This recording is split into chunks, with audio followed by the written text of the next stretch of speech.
এখানে বাগদা দেবো, তা বাগদা দিতে গেলে এখন পানির পিএইচ গুণগত মান ঠিক আছে কিনা ঠিক রাখতে হবে।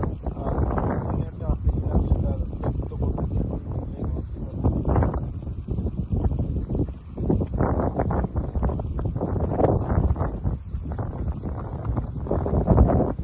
বাগদাটা দেওয়ার আগে অবশ্যই আপনি একটা প্রোবায়োটিক্স অবশ্যই দেওয়ার 3 দিন আগে একটা প্রোবায়োটিক্সের এই জায়গায় দিতে হবে, এই জায়গায় দিতে হবে।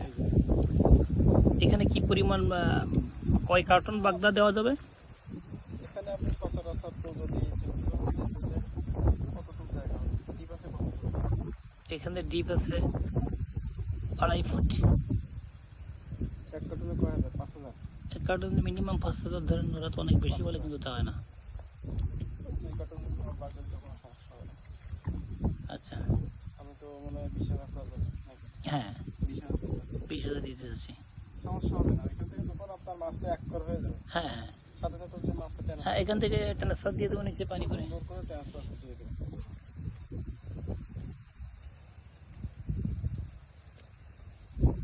মূলত এই জায়গাটা তো করা আপনার মাছটাকে ফুটানো। হ্যাঁ, 5টা ফুটানোর জন্য নতুন করে ট্যাঙ্কি করা এখানে। আপনি তো জায়গাটা করছেন মূলত মাছটা যেন ফুটে যায় সুন্দরভাবে, হ্যাঁ হ্যাঁ, তার রোগ প্রতিরোধ যে ক্ষমতাটা সেটা যেন মাছটাকে বৃদ্ধি হয়। সুন্দরভাবে ফুটে যাতে সুন্দর নার্সিং করার জন্য মূলত এই ব্যবস্থা। না হলে তো আমার নিচে বড় ট্যাঙ্কি আছে।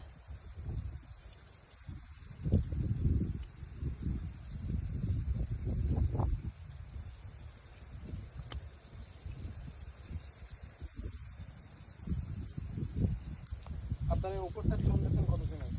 উপরটা এখনো চুন দিইনি, উপরটা নিচের থেকে যে পেড়া ছিল ওইটা উঠাই দিয়ে দিছি। ওঠানো শেষ। হ্যাঁ, পেড়া উঠানো শেষ। এখন এখানে চুন দেবো আরো কিছুদিন পরে।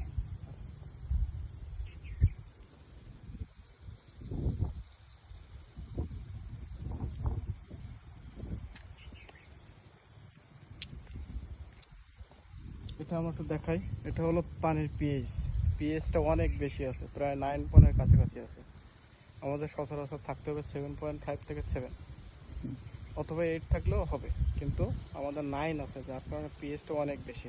এই পিএইচটা আমাদের এখন কমাতে হবে, তা না হলে বাগদা, বিশেষ করে বাগদাটা আপনার প্রোডাকশন ওইভাবে পাওয়া যাবে না।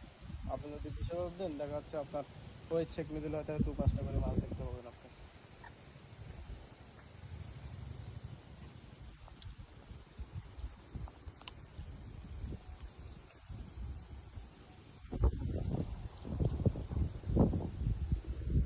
একটু দেখে ধরুন কালার করে দেখাই, দেখলে বুঝবেন।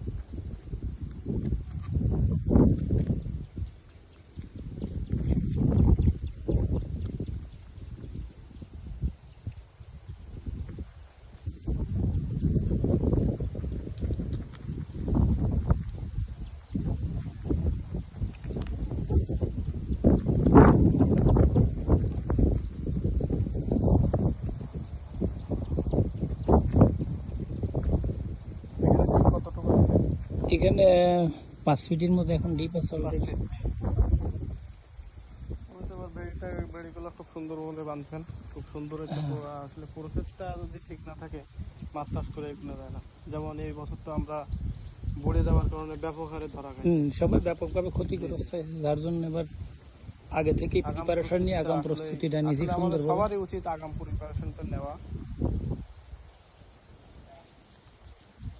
আমার তো দুইটাই ডেঞ্জারে আছে, পানির দুইটাই ডেঞ্জারের ভিতরে আছে, কোনোটাই নিয়ন্ত্রণে নেই। আপনি দেখবেন, আমরা একটু দেখাই। এটা হলো আমাদের অ্যামোনিয়া কালার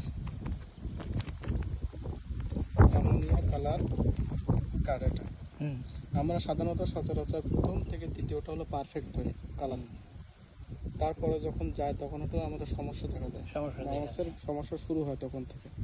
যখন আপনি দ্বিতীয়টা পার হয়ে তৃতীয়টা চলে আসবে একটু সমস্যা হবে, কিন্তু চতুর্থটা চলে আসলে তখন মাছ জায়গা মাছ মারা টোটাল রেড সিগন্যালে চলে যাবে। আপনার অ্যামোনিয়া অনেক বেশি আছে। দেখি এখন তো যে পরিস্থিতিটা অনেক হাই দেখাচ্ছে অ্যামোনিয়া। আমার তো রেড সিগন্যালের ভিতরে আছে, 5-এর কাছাকাছি 5-এর কাছাকাছি চলে গেছে। 5 আছে, কাছাকাছি না 5ই আছে। 5-ই আছে। দেখছেন অনেক বেশি অ্যামোনিয়া। অনেক বেশি। আপনি যদি এর ভিতরে এখন এই যে ট্যাঙ্কির ভিতরে যদি আপনি এখন রেণু ছাড়েন, হ্যাঁ। তাহলে এই রেণুটা টিকানো খুবই দুষ্কর হবে। এই যে অ্যামোনিয়া বেশি, আপনার পিএইচটাও দেখেন আপনি। হ্যাঁ, টেস্টটা দেখি। এটা হলো আমাদের পিএইচ খারাপ। আমরা সচরাচর 7 থেকে 7.5টা হলো পারফেক্ট দই মাছ চাষের জন্য, হ্যাঁ। চিংড়ি মাছ চাষের জন্য। 8 থাকলেও অতটা সমস্যা হয় না, কিন্তু 8-এর উপরে যখন চলে যায় তখন ওটা আর মানে আপনাদের পারফেক্টের ভিতরে ধরা যায় না। দেখেন আপনার তো এখন আছে 9 আছে, 9 আছে পুরোপুরি। মানে দুইটাই রেড জোনে আছে। তার মানে দুইটাই আপনার রেড জোনে আছে। আপনি যদি এখন এখানে মাছ দেন তাহলে ওই মাছটা টিকানো খুবই দুষ্কর হয়ে যাবে। এই জন্য আপনার এই অ্যামোনিয়া এবং এই পিএইচটা আগে কন্ট্রোলে নিয়ে আসতে হবে। নিয়ে এসে তারপরে আপনি এখানে মাছ দিতে পারবেন। নাহলে আপনার মাছটা আপনি দিচ্ছেন 20,000, দেখা যাচ্ছে আপনি সেঙ্গে দিলে 2-5টা মাছ দেখতে পাবেন। এটাই। ধন্যবাদ। এই জন্য আমরা যারা মাছ চাষ করি, যারা আমরা চিন্তা ভাবনা করতেছি যে আমরা রেণু ছাড়বো অথবা বাগদার রেণু দেব, তারা অবশ্যই আমরা এই দুইটা জিনিস খেয়াল রাখবো। পানির